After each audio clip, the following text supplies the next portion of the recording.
Hej hej allihopa!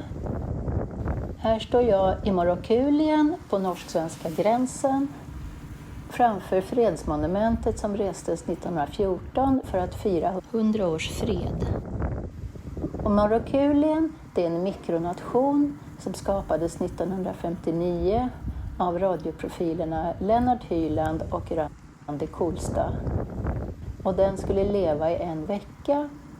Den har blivit kvar som turistattraktion, även om det känns rätt nedstängt nu eller vad det kan vara, efter covid kanske.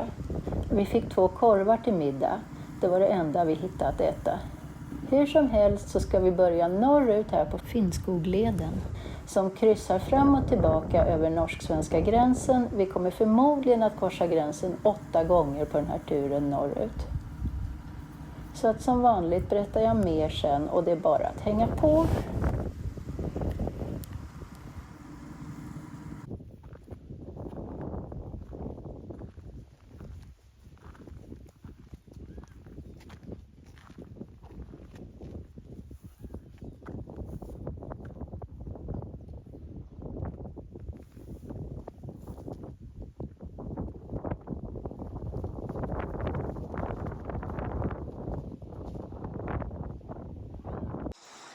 Här framme vid sjökanten hade vi väntat oss en gapahuk.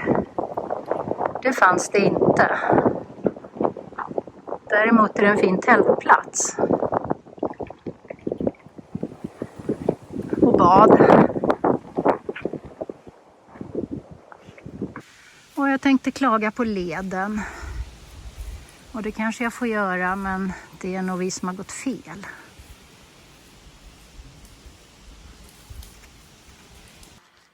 Efter en sväng in i Norge så är vi tillbaka i Gränsgatan. Rejält upp i slin här. Usch.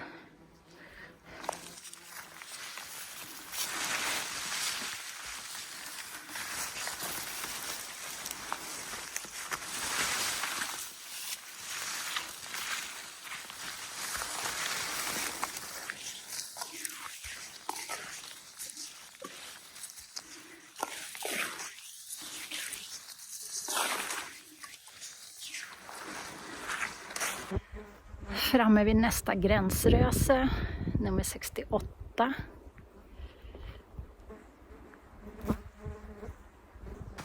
Den enda ledinfrastruktur vi har sett till hittills är ju ringar på träden. För det är ju antingen spår efter skogsmaskiner eller strängt taget ospårat. Så det är ganska långsamt att gå här. Framme vid Billälven ska man spana efter flodpärlmusslor. Men det blir väl kanske inte så lätt.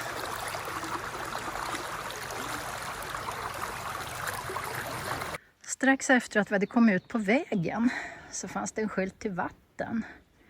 Och så hittade vi den här brunnen. Det kan ju vara bra att känna till.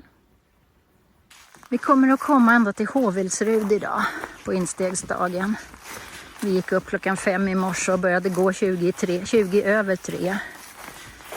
Det var inte meningen att vi skulle gå så här långt, men det är svårt med tältplatser. Leden har inte bjudit någonting speciellt minnesvärt idag. Men den är mycket trevligare på svenska sidan, där vi åtminstone går på en fin stig. I Norge var det mycket spår efter skogsmaskiner och kalhyggen. Så att, ja, 1-0 till Sverige efter idag.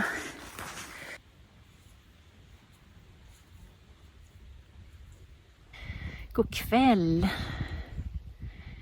Ända till Håvilsrud kom vi. Och här visste vi att det skulle finnas både ett vindskydd och en vildmarkscamping. Men vi hade ingen information om var, och det finns ingen information när vi kom hit heller. Men nu är vi här i alla fall.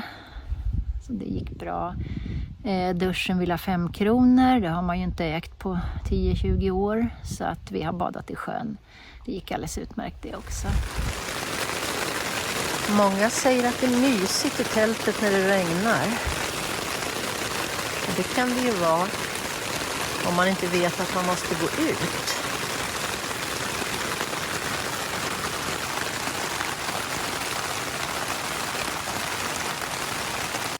Vi är först upp denna blöta morgon och tänkte vi kunde få äta frukost under tak. Men de tyska kanotisterna har ju spritt ut sig. Det står 2 tält under taket.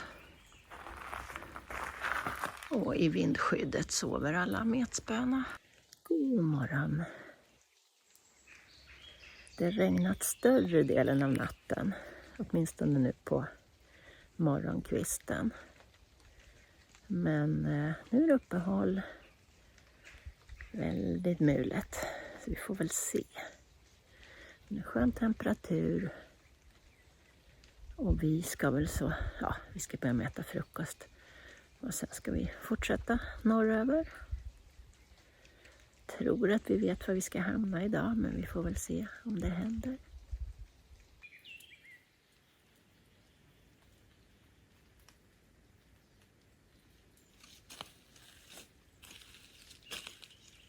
Det är alldeles spöklikt tyst.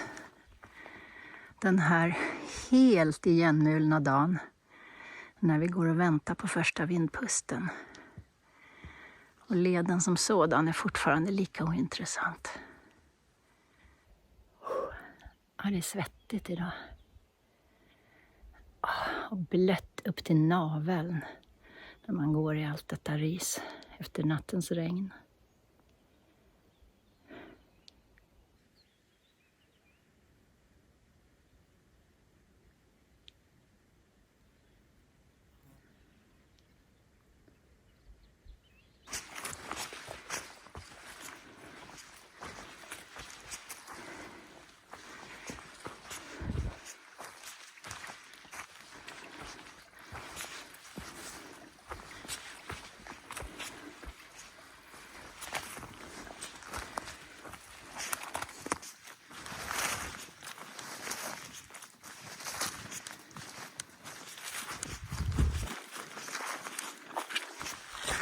Men det är ju fan bara tråkigt.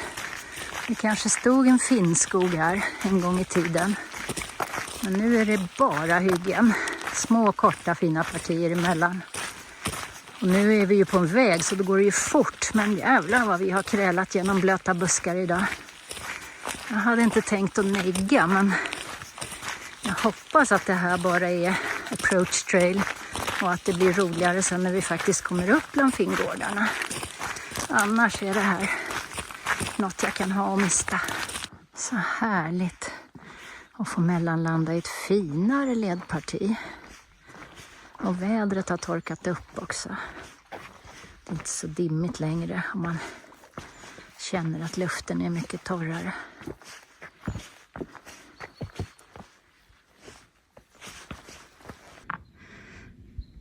Där var vi framme vid gränsröse 73. Samtidigt som solen börjar visa sig. Vi fortsätter att vara inne på en mycket finare leddel. Där vi går på åsar mellan myrar och små kärnar. Riktigt njutbart nu faktiskt. Vi fortsätter att ta oss fram i stillheten mellan myrar och kärnar. Och tar en sista lilla paus för idag. Vid fina lilla oxkärnet. Nybadad, ombytt till kvällskläder. Man får väl säga att det blev en ganska bra dag till slut det här. Första 2 milen på leden, jag tycker nästan jag kan säga att de är förfärliga. Men sen från lunch idag och speciellt den biten vi gick bland myrarna och kärnarna här någon halvmil innan vi kom fram. Det var riktigt, riktigt fint och det var trevlig stig att gå på. Och nu har vi kommit fram till ett vindskydd får man väl säga, för vi är i Sverige, en gapahuk annars. Den tillhör en fiskeförening så att vi hoppas att vi inte blir bortkörda av några fiskar. Jag har i alla fall tittat på andra vandrare som bor här så det ska väl gå bra. Det är en jättefin plats. Vindskyddet kommer att funka även när regnet sätter igång igen ikväll. Just nu är det nästan sol, väldigt skön temperatur. Och det finns jättefina badklipper nedanför. Vi har filtrerat upp dricksvatten ur sjön också som ser bra ut. Det blev en mycket bättre dag än man kunde tro efter att det hade regnat hela natten. Men efter sista regnskuren så packade vi ihop och gick. Och det har faktiskt inte regnat på sen. Det har blivit bättre och bättre. Så att det nu är nästan lite sol. Så vi kommer att få en fin kväll här.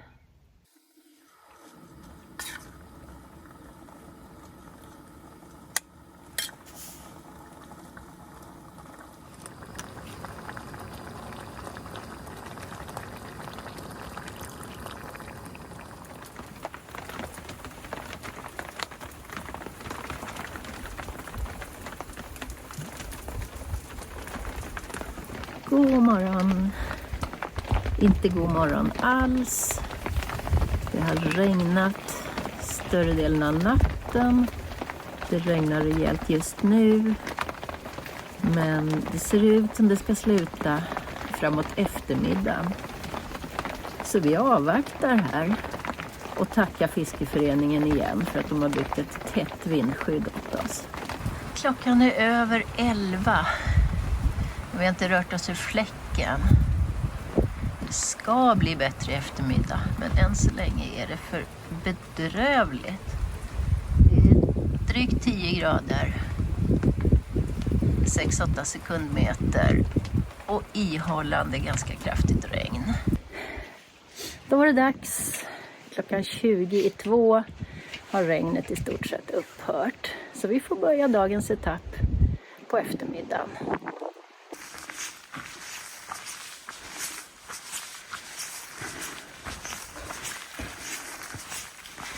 De börjar med en liten uppförsbacke upp på Klätten, tror jag det hette. Och sen är det jättevackert här uppe. När vi har kommit till Mittandersfors så har vi gått klart etapp 2.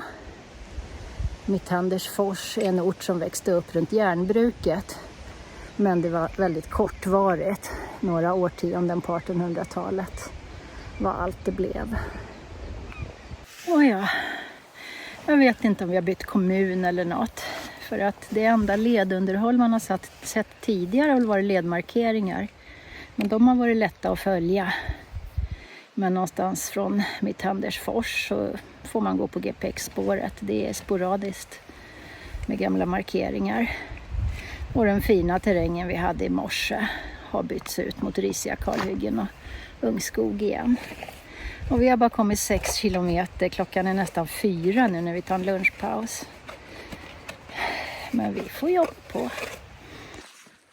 Ja, men det blev drägligare igen. Ganska ointressant skog, men fin stig. Bra markeringar.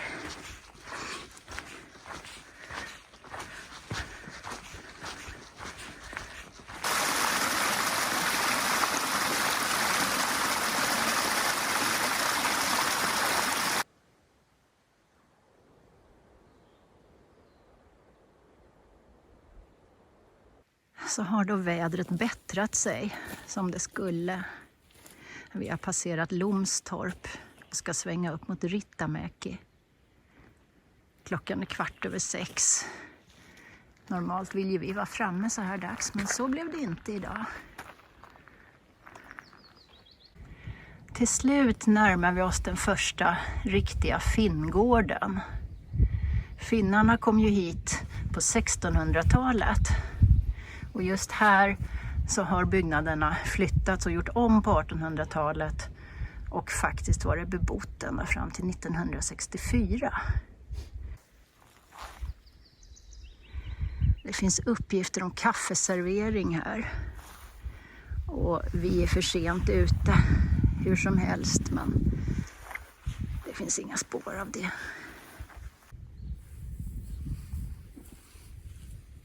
Förbi torpet Kissalamp gick en av de viktigaste flyktingrutterna från Norge till Sverige under andra världskriget. Och rutten blev aldrig upptäckt så att den kunde användas hela vägen igenom. Ja, men så gick det. Vi har bokat in oss på vår första DNT-hytta. Det var väl inte riktigt tanken, men när man kommer iväg, ja vad sa jag, 22 blev det idag va? Och går runt 3 kilometer i timmen. Då blev det hit vi kom idag. Klockan var ju närmare 8 när vi kom fram. Men förutom att det kostar lite pengar så är det väl fint här. Det är en gäst till här. God morgon! Kanske turens enda findag idag, så vi är uppe tidigt när vi lämnar Lebico och går vidare norrut.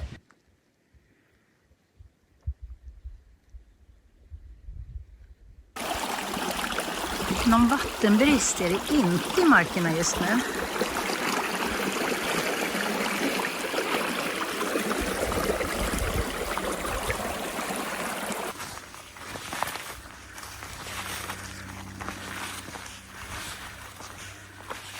När vi har kommit till Kvåho, som egentligen var målet för igår, så undrar vi om det här är raststugan. I så fall har vi inte missat något. Nej, tack och lov. Om man gjorde en liten vänstersväng så blev det bättre. Det var en söt liten stuga. Ja, här hade vi absolut kunnat övernatta om jag hade orkat hela vägen hit.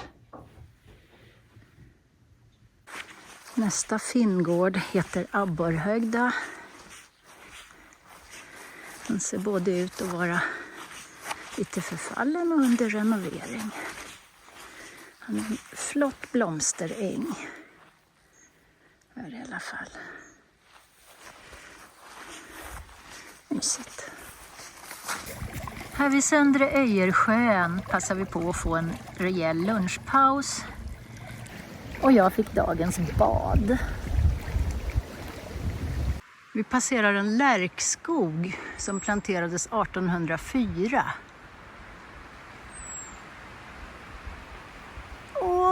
Det var långt till toppen.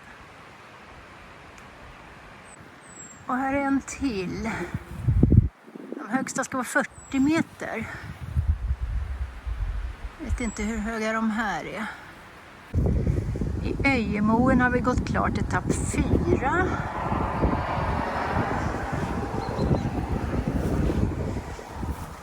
Och skylten här, den lovar oss både varg, björn, järv och lo. Så det ser vi fram emot.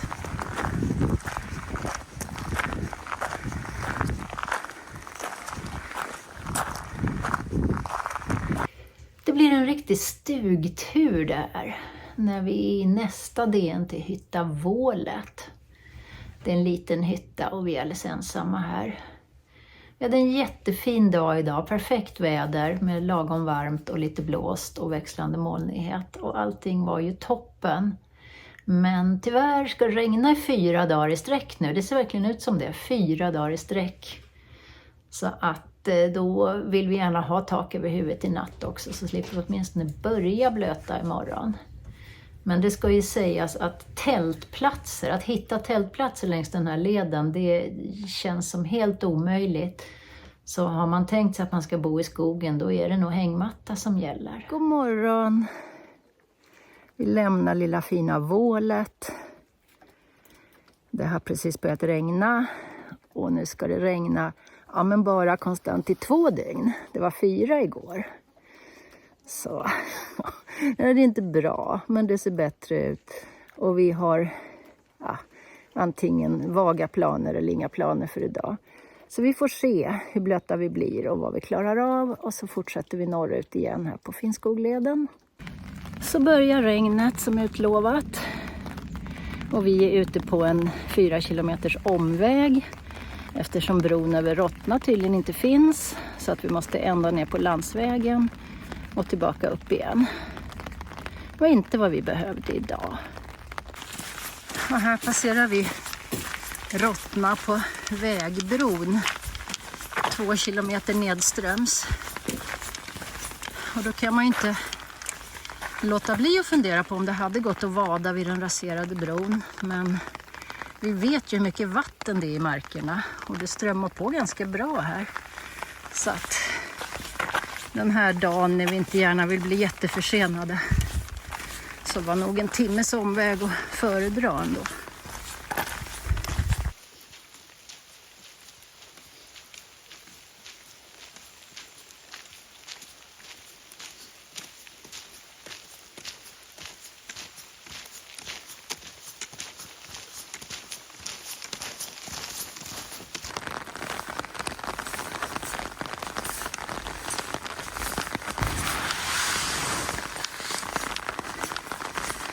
En timmes omväg, så har vi i alla fall hittat på leden igen.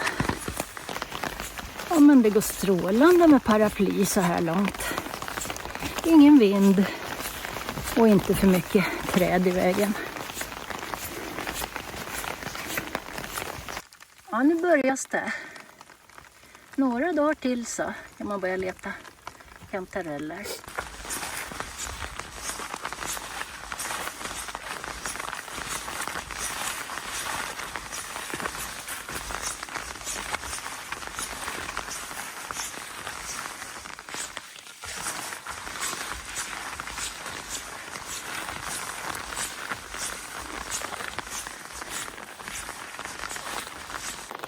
Gränsröse 83.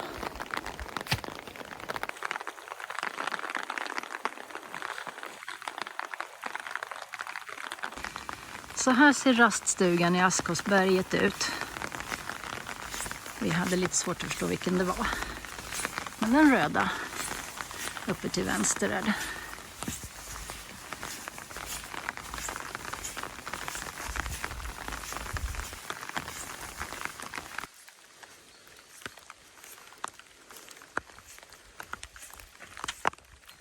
Då är det dags för en lov in i Sverige igen. Riksröse 84. Och nu har jag faktiskt tappat räkningen på hur många gånger vi har korsat gränsen. Det blev ju någon extra idag också.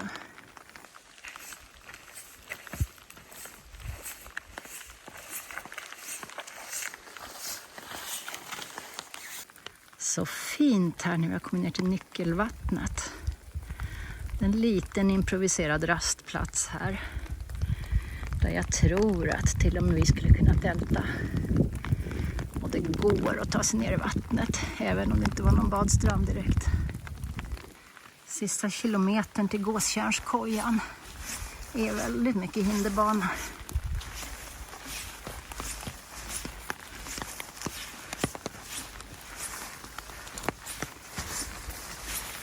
Vi har tagit oss längre än vi trodde i regnet.